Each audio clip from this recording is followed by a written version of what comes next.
Hi friends, welcome back to our channel. ఈరోజు మన వీడియోలో వచ్చేసి ఆమ్లా పికిల్ ఎలా చేయాలో చెప్తాను. అంటే ఉసిరికాయ పికిల్ అనమాట. ఈ ఉసిరికాయలో విటమిన్ సి చాలా హైగా ఉంటుంది.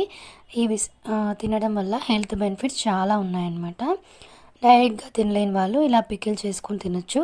ఫస్ట్ అయితే ఉసిరికాయలన్నీ నీట్గా వాష్ చేసుకోవాలన్నమాట. నేను స్టార్టింగ్లో వీడియో తీయలేదన్నమాట. ఇవి ఉడికిన తర్వాత అనమాట.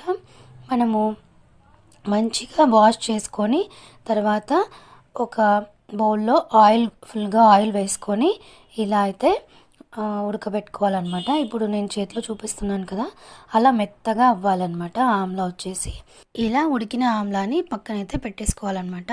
మేము తీసుకున్న ఉసిరికాయలు వచ్చేసి ఈ బౌల్కి 4 బౌల్స్ ఉసిరికాయలు అయితే ఉన్నాయన్నమాట. ఇంకా చింతపండు అయితే మనం ముందుగా నానబెట్టి వేసుకోవాలి. ఈ క్వాంటిటీకి ఇంత చింతపండు సరిపోతుంది.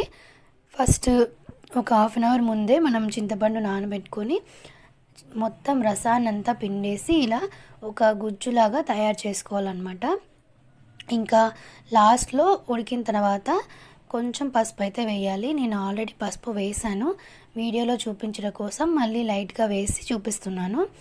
ఇలా గట్టిగా అయ్యేంత వరకు మిశ్రమాన్ని ఉడికించుకోవాలి. చింతపండు రసం అంతా దగ్గర పడిన తర్వాత స్టవ్ ఆఫ్ చేసేసుకోవాలన్నమాట. తర్వాత ఉసిరికాయల్లో మనము ఈ చింతపండు రసము ఇంకా ఉప్పు, కారం, ఆవాల పొడి ఇవన్నీ వేసుకొని కలపాలన్నమాట.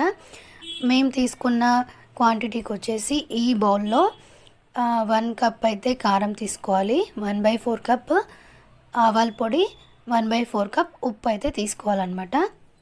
ఇంకా అవన్నీ వేసేసి మనం కలపడమే అనమాట. కావాలంటే లాస్ట్లో మనం తర్వాత అయితే వేసుకోవచ్చు. ఇంతే, ఇంకే వీడియో. ఇంకేమైనా డౌట్స్ ఉంటే కామెంట్స్లో మెసేజ్ చేయండి. Bye bye.